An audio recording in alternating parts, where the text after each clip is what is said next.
Làm sao ấy nhở?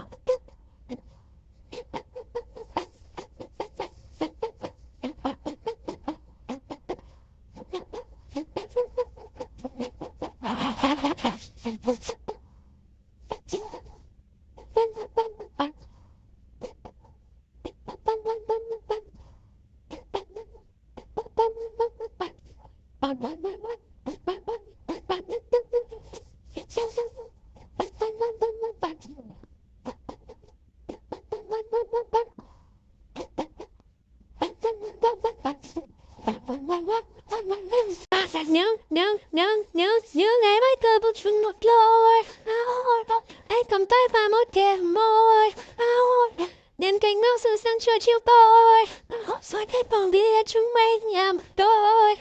Này làm sao để hai chúng ta sẽ thật hạnh phúc, chỉ cần nên nhớ là ta từng sẽ vui mọi lúc.